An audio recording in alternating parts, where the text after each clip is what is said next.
একবার চিন্তা করুন তো, কোনো খাবার বা পানি ছাড়া একটা অচেনা জায়গায় একটা ঘরের ভেতরে আপনি আটকা পড়ে গেছেন, আর এই ঘরটার ভেতর থেকে বের হওয়া প্রায় অসম্ভব। তাহলে আপনি কি করবেন? সিনেমার একেবারে শুরুতে আমরা একজন লোককে দেখতে পাই, আর সে সারা রাত ড্রিঙ্কস করে অজ্ঞান হয়ে যাওয়ার পর যখন তার জ্ঞান ফিরে আসে তখন সে তার মাথায় প্রচন্ড যন্ত্রণা অনুভব করে। সে যখন তার পাশে তাকায় তখন সে ভয় পেয়ে যায়, কারণ তার পাশে একটা মরা ইঁদুর পড়ে আছে। সে একটা বিশাল বড় ভল্টের মতো ঘরের মধ্যে আটকা পড়ে গেছে, আর এখানে একটা বিশাল বড় লোহার দরজা এবং একটা আলমারি আছে। সেই মরা ইঁদুরটার চারদিকে বেশ কিছু মাছি উড়ে বেড়াচ্ছে। এর মাঝে কয়েকটা মাছি সেই মরা ইঁদুরটার উপরে গিয়ে বসেছে। যখন লোকটা তার ঘড়িতে তাকায় তখন দেখে এখন সকাল 9টা বেজে গেছে। সে এই লোহার দরজাটা খোলার অনেক চেষ্টা করে, কিন্তু কোনো লাভ হয় না। সে এই দরজাটা খুলতে পারে না, তাই সে দরজাটাতে অনেক জোরে জোরে ধাক্কা দিতে থাকে আর চিৎকার করতে শুরু করে, কিন্তু বাইরে থেকে সে কোনো উত্তর পায় না। সে একেবারেই বুঝতে পারে না এই ঘরটার ভেতরে কেমন করে আর কখন সে এসেছে। কিছুক্ষণ পর তার প্রস্রাবের চাপ আসে, তাই সে একটা দেয়ালের পাশে গিয়ে ইউরিনেট করে। এখন লোকটা হাসতে শুরু করে, কারণ তার কাছে মনে হচ্ছিল হয়তো কেউ তার সাথে প্রাঙ্ক করেছে। লোকটার কাছে মনে হচ্ছিল ফ্লেচার নামের তার সহকর্মী তার সাথে এটা করেছে। সে জোরে জোরে বলে, আমি এখান থেকে বের হওয়ার পরে তোমাকে চাকরি থেকে বের করে দিব। কিন্তু কিছুক্ষণ কেটে যাওয়ার পরেও লোকটা রিয়েলাইজ করে বাইরে কেউই নেই। এখন সে তার মোবাইল বের করে ফ্লেচারের সাথে কথা বলার চেষ্টা করে, কিন্তু অবাক করা ব্যাপার হলো এই ঘরটার ভেতরে কোনো নেটওয়ার্ক নেই। এর মানে হলো এই লোকটা আর বাইরে কারোর সাথে যোগাযোগ করতে পারবে না। এখন লোকটা ঘরের ভেতরে থাকা সেই লোহার আলমারিটাও খোলার চেষ্টা করে, কিন্তু এটাও সে খুলতে পারে না। সেই ঘরের ভেতরে লুকানো ক্যামেরা খুঁজতে শুরু করে, কিন্তু এখানে সে কোনো কিছুই খুঁজে পায় না। সে কিছুই বুঝতে পারছে না। এখন ধীরে ধীরে তার রাগ হতে শুরু করে। সে জোরে জোরে ফ্লেচারের উপরে চিৎকার করে তাকে বকা দিতে থাকে। সে তার কোমর থেকে বেল্ট খুলে ফেলে আর সেই লোহার দরজাটাতে মারতে শুরু করে, কিন্তু কিছুক্ষণ পরে সে থেমে যায়, কারণ সে সারাদিন কোনো কিছুই খায়নি। চিৎকার করে বলে, তুমি যদি আমাকে এখান থেকে বের না করো তাহলে আমি তোমার ব্যাপারে পুলিশের কাছে কমপ্লেন করব। কিন্তু তারপরেও বাইরে থেকে তার কোনো কথার উত্তর কেউ দেয় না। এখন সম্পূর্ণ একদিন পার হয়ে গেছে, আর লোকটা ঘুম থেকে জেগে তার মোবাইল চেক করে। এমন সময় মোবাইলটা তার হাত থেকে নিচে পড়ে গিয়ে ভেঙে যায়। এখানে না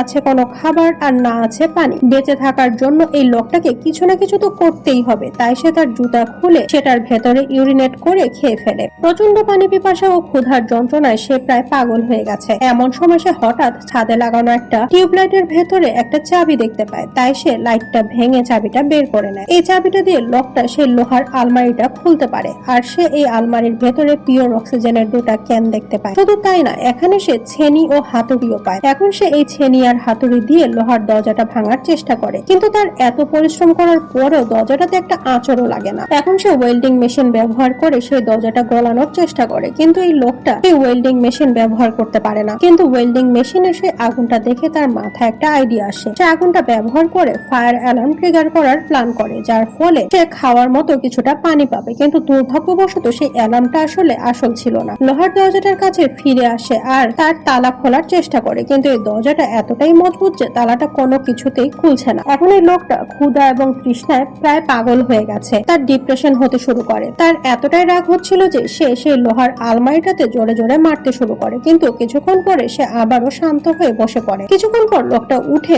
ঘরের চারদিকে খুব ভালো করে অবজার্ভ করতে শুরু করে। সে ঘরের দেয়ালে একটা ছিদ্র দেখতে পায়। এখন লোকটা ছেনি হাতুড়ি তুলে সেই দেয়ালটা ভাঙতে শুরু করে। আসলে সে একটা সুড়ঙ্গ করে এই ঘরটার ভেতর থেকে বের হওয়ার প্ল্যান করছে। এখন লোকটা বুঝতে পারে ঘরটার ভেতরে অক্সিজেনের লেভেল ধীরে ধীরে কমে আসছে, তাই সে সিলিন্ডার থেকে কিছুটা পিওর অক্সিজেন ইনহেল করে। কিন্তু এই পিওর অক্সিজেন ইনহেল করার সাথে সাথে তার শরীরের ভেতরে অক্সিজেনের লেভেল অনেক বেড়ে যায়, তাই তার মাথা ঘুরতে শুরু করে আর সেখানেই পড়ে যায়। এখন লোকটা অক্সিজেনের সিলিন্ডারটা বন্ধ করে দেয়। এরপরে সে পাশে তাকিয়ে সে মরা ইঁদুরটাকে দেখে। সে দেখে ইঁদুরটার গায়ে এখন পোকা ধরে গেছে। বেঁচে থাকার তাগিদে এই লোকটা সেই পোকাগুলো একখানে করে সেগুলো খেয়ে ফেলে। যখন তার পেট কিছুটা ভরে যায় তখন সে আবারও সুড়ঙ্গটা বড় করতে শুরু করে। অনেক পরিশ্রমের পরে সেই ছিদ্রটা কিছুটা বড় করতে পেরেছে। এখন সে দেয়ালের অপর পাশে দেখতে পায় এই দেয়ালের মাঝামাঝি কিছু রড আছে, তাই সে ওয়েল্ডিং এর মাধ্যমে সেই রড গুলোকে কেটে ফেলে। এরপরে সেই ছিদ্রটা আরো বড় করতে থাকে, আর এভাবে কিছু সময়ের মাঝে সে ছিদ্রটা দিয়ে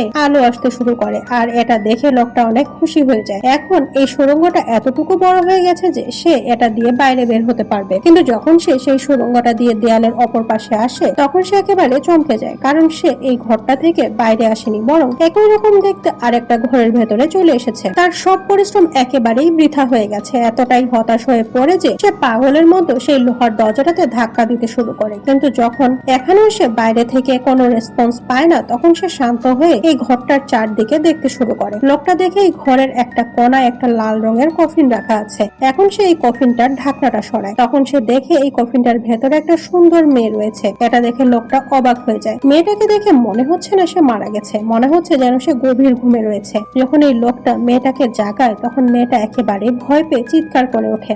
লোকটা মেয়েটার সাথে কথা বলার চেষ্টা করে। তখন সে বুঝতে পারে এই মেয়েটা তার ভাষা বুঝতে পারছে না, আর সেও এই মেয়েটার ভাষা বুঝতে পারছে না। এই মেয়েটা ভয় পেয়ে লোকটার কাটা সুড়ঙ্গ দিয়ে তার আগের ঘরটাতে চলে যায়। লোকটার শরীরে এখন এতটুকু শক্তি নেই যে সে এই মেয়েটাকে কিছু বোঝাতে পারবে, তাই এখন সে এই কফিনটার ভেতরে শুয়েই রাত কাটানোর সিদ্ধান্ত নেয়। কিন্তু মাঝরাতে সেই মেয়েটা আবারও ঘরটার ভেতরে ফিরে আসে আর লোকটাকে ঘুম থেকে জাগায়। সেই লোকটাকে সুড়ঙ্গ কাটার কাজ কন্টিনিউ করতে বলে, কিন্তু লোকটা এতদিন ধরে কোনো কিছুই খায়নি, তাই সে এতটাই দুর্বল হয়ে গেছে যে তার শরীর আর কাজ করছে না। এতদিন ধরে কাজ করতে করতে তার হাতে ফসকাও পড়ে গেছে। তার এতটাই ক্লান্ত লাগছে যে মনে হচ্ছে শুয়ে ঘুমিয়ে থাকাই তার জন্য ভালো। এখন মেয়েটা নিজেই ছেনি আর হাতুড়ি তুলে সুড়ঙ্গ কাটতে শুরু করে, কিন্তু এই কাজটা এতটাও সহজ নয়। এখন মেয়েটা বাথরুম চাপে, তাই সে প্রথম ঘরটাতে যায়। লোকটা মেয়েটাকে সেই ঘরেই থাকতে বলে আর তাকে ইশারা করে কিছু বোঝানোর চেষ্টা করে। আসলে এই লোকটা 3 দিন ধরে পানি খায়নি, তাই সে তার জুতা খুলে মেয়েটার দিকে ছুড়ে দেয় আর এই জুতার ভেতরে ইউরিনেট করতে বলে। মেয়েটার কিছুটা সংকোচ হচ্ছিল, কিন্তু তারপরেও সে ছেলেটার জীবন বাঁচানোর জন্য জুতার ভেতরে ইউরিনেট করে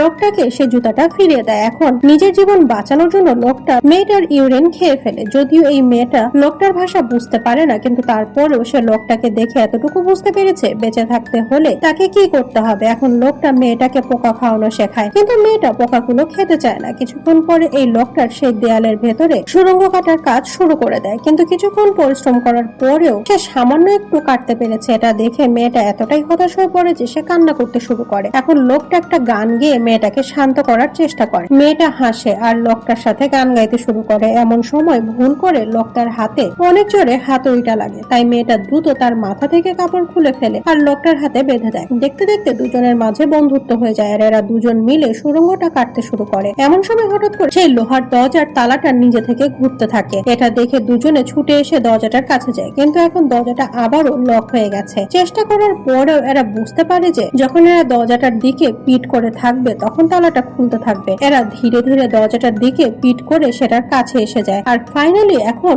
এই টেকনিকটা কাজে লাগে আর তারা দরজাটা খুলে ফেলে। কিন্তু এদের দুর্ভাগ্য হলো এই দরজাটার অপর পাশে আরেকটা ঘর আছে, আর এই ঘরটাও ঠিক আগের ঘরটার মতোই। এই ঘরের মেঝেতে একটা খালি কবর রয়েছে। শুধু তাই না, এই ঘরের দেয়ালে একটা ঠিক আগের মতোই দরজা আছে। মেয়েটা বুদ্ধি খাটিয়ে আগের ঘর থেকে সব অস্ত্র নিয়ে আসে। এখন এরা দরজাটা আগের মতো খোলার চেষ্টা করে, কিন্তু এরা যাই করুক না কেন দরজাটা বন্ধই থাকে। কিন্তু এই লোকটা এতদিন ধরে না খেয়ে আছে যে তার শরীরে আর কোনো শক্তি অবশিষ্ট নেই, তাই সে মাথা ঘুরে পড়ে যায়। মেয়েটা এখনো সুস্থ আছে, কারণ সে এই ছেলেটার মতো এত পরিশ্রম করেনি। মেয়েটা দেখে লোকটার অনেক জ্বর এসেছে, কিন্তু এখন এরা বুঝতে পারে আসলে তাদের কেন বন্দি করা হয়েছে। লোকটার কাছে মনে হয় আসলে যে বা যারা তাদের এখানে বন্দি করেছে তারা চায় যাতে এরা একজন আরেকজনকে মেরে ফেলে।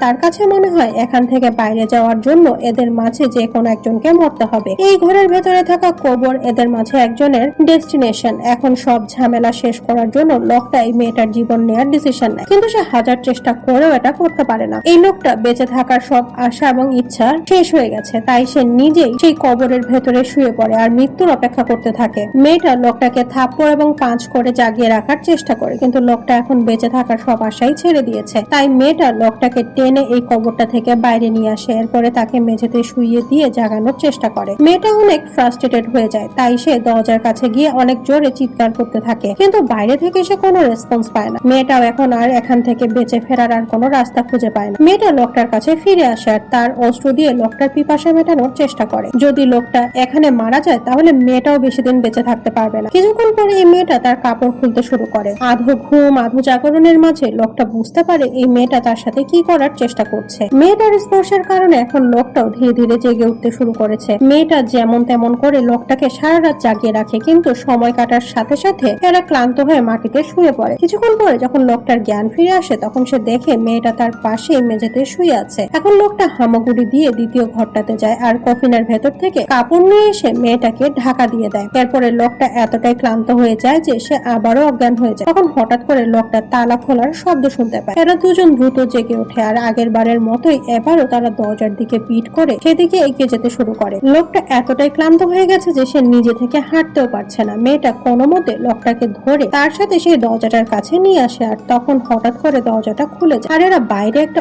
অপূর্ব দৃশ্য দেখতে পায়। এই লোহার দরজাটার অপর পাশে পৃথিবী কোনো স্বর্গের থেকে কম কিছু নয়। চারদিকে অনেক গাছপালা এবং ঝর্ণা রয়েছে। শুধু তাই না, আকাশে পাখি উঠছে আর গাছে গাছে ফুল ফুটে আছে। এত সুন্দর দৃশ্য তারা তাদের জীবনে কখনোই দেখেনি। এরা এটা দেখে এতটাই খুশি হয়ে যায় যে তারা হাসতে শুরু করে। তাদের কাছে বিশ্বাস হচ্ছিল না তারা এখন সত্যি সত্যি সেই ঘরের ভেতর থেকে বের হতে পেরেছে। এত কষ্ট আর পরিশ্রমের পরে তারা ফাইনালি এত সুন্দর একটা পৃথিবী পেয়েছে। আর এটা দেখিয়ে এই সিনেমাটা এখানেই শেষ হয়ে যায়।